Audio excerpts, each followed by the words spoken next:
आप सभी विश्वासियों को यीशु सच्ची आकांक्षा के इस भाग में आप सभी का स्वागत है, जहाँ सुसमाचार के माध्यम से प्रभु यीशु हम सभी को अनंत जीवन प्रदान करते हैं। आज का सुसमाचार सन्मति के अध्याय 9 वाक्यांश 14 से 15 से लिया गया है।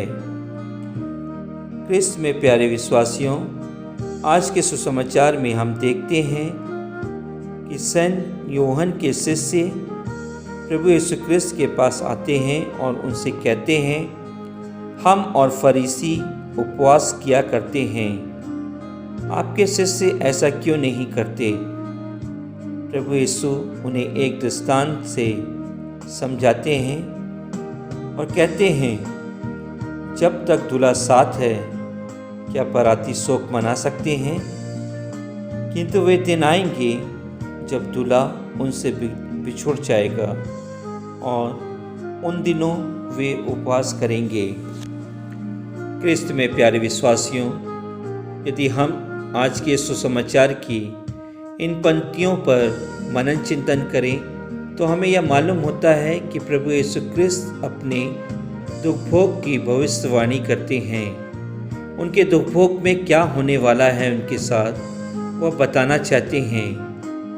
वे अपने शिष्यों के बारे में दूसरों को बताना चाहते हैं कि मेरे आने वाले समय में मेरे शिष्यों की अवस्था क्या होगी, वे क्या करेंगे। लेकिन अभी वो मेरे साथ हैं और वो मेरे साथ खुश हैं और शांतिपूर्ण रूप से मेरे साथ अपना समय व्यतीत कर रहे हैं।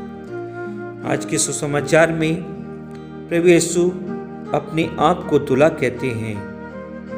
पुराने व्यवस्थान में हम देखते हैं कि ईश्वर तथा इज़राइल के बीच के संबंध की तुलना कई बार दूल्हा और दुल्हन के बीच में के संबंध से की गई है। इज़राइलियों द्वारा दूसरे देवी देवताओं की उपासना पुराने विधान में वैश्यावृत्ति मानी जाती थी।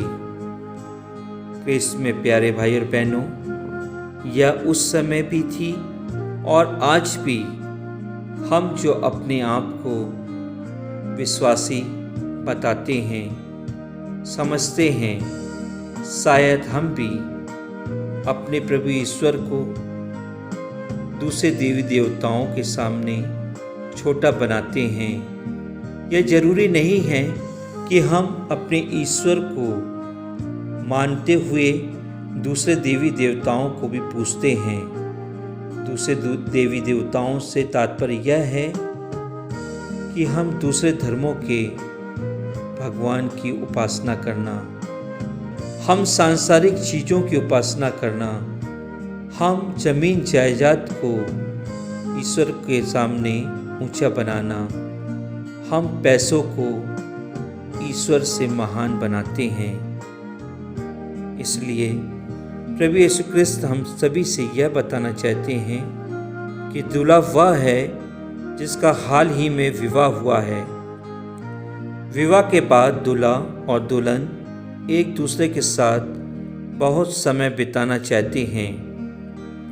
क्रिस्त में प्यारे विश्वासियों, इज़राइली लोगों के लिए प्रभु यीशु दूल्हा है और उन्हें चाहिए कि वे प्रभु यीशु क्रिस्त के साथ समय व्यतीत करें, उनकी आज्ञाओं का पालन करें, उनके बताए हुए नियमों का पालन करें, उनकी वाणी पर ध्यान दें तथा वे प्रभु यीशु क्रिस्त से उतना ही प्यार करें जितना कि प्रभु यीशु क्रिस्त उनसे प्यार करते हैं।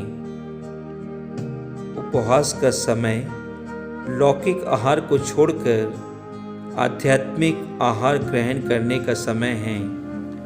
क्रिस्त में प्यारे भाई और बहनों, अभी हम प्रभु यीशु क्रिस्त के दुख मरण को याद कर रहे हैं, उनके दुख भोग को याद कर रहे हैं। शायद मैं और आप इस दिनों में, इन दिनों में उपवास भी कर रहे होंगे, शायद दूसरों को दिखाने के लिए, दूसरों को बताने के लिए।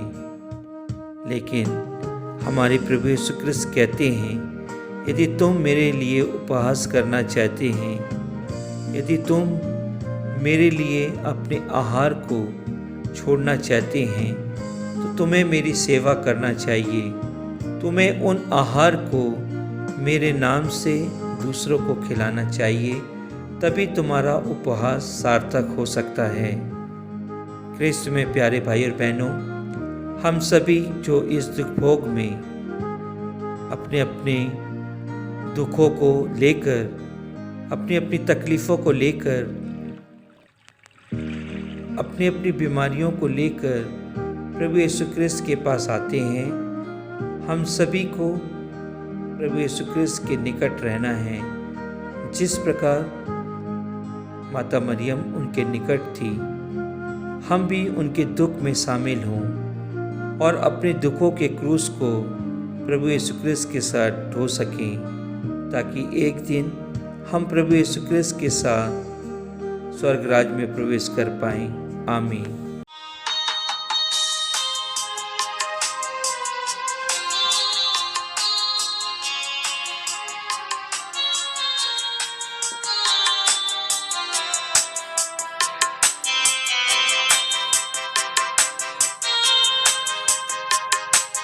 पवित्र आत्मा, पवित्र आत्मा, मुझे ले जाओ यीशु के चरणों में। पवित्र आत्मा, पवित्र आत्मा, पवित्र आत्मा, मुझे ले जाओ यीशु के चरणों में। पवित्र आत्मा।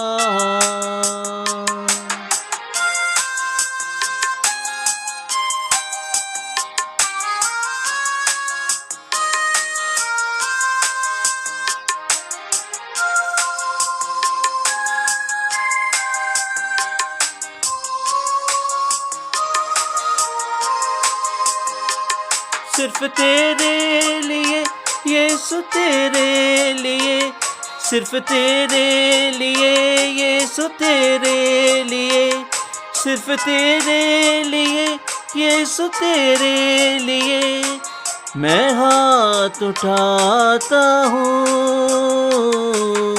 घुटने टिका कर, सर झुका कर हाथ उठाता हूँ तेरे लिए।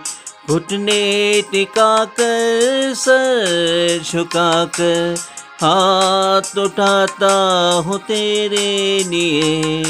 सिर्फ तेरे लिए यीशु, तेरे लिए, सिर्फ तेरे लिए यीशु, तेरे लिए, सिर्फ तेरे लिए यीशु, तेरे लिए मैं सर झुकाता हूँ।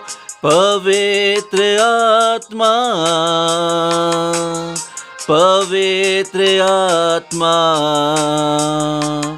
मुझे ले जाओ यीशु के चरणों में। पवित्र आत्मा।